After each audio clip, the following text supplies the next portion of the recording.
রাজনৈতিক দলগুলোকে ন্যূনতম জাতীয় ঐক্য রক্ষার তাগিদ দিয়েছেন গণসংহতি আন্দোলনের প্রধান সমন্বয়কারী জোনায়েদ সাকিব। তা না হলে ভয়ঙ্কর পরিণতির মুখে পড়তে হতে পারে বলে আশঙ্কা করছেন তিনি। নিয়ন্ত্রণহীন বাজার সিন্ডিকেট এবং নতুন করে আরোপিত ভ্যাট ট্যাক্স বাড়ানোর প্রতিবাদে জাতীয় প্রেস ক্লাবের সামনে বিক্ষোভ সমাবেশে এমন আশঙ্কার কথা জানিয়েছেন সাকিব। গণসংহতি আন্দোলনের প্রধান সমন্বয়ক জানান, নির্বাচনের জন্য সংস্কার দরকার, কিন্তু তা করতে গিয়ে সংস্কার আড়াল হতে দেওয়া হবে না।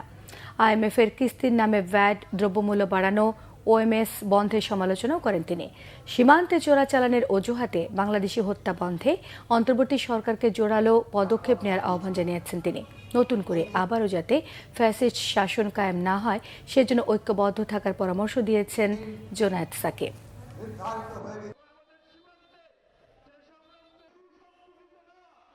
আমরা মনে করি সংস্কার নির্বাচন কোনো মুখোমুখি ব্যাপার নয়।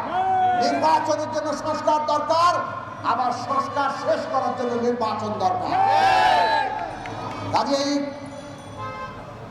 সংস্কারের পক্ষ নিয়ে কেউ যদি নির্বাচনকে বিলম্বিত করার কথা বলেন, সেটাও মানুষ নেবে না। আবার নির্বাচনের কথা বলে সংস্কার যদি আড়াল হয়ে যায়, সেটাও মানুষ গ্রহণ করবে না। আমরা সংস্কার চাই, আমরা নির্বাচন চাই, এবং সেই কাজ করতে গেলে আমাদের জাতীয় ঐক্যমত্য, ন্যূনতম জাতীয় ঐক্যমত্যের উপর দাঁড়াতে হবে। মনে রাখবেন, ন্যূনতম জাতীয় ঐক্যমত্য না থাকলে অভ্যুত্থান বিপর্যয়ের মুখে পড়তে পারে।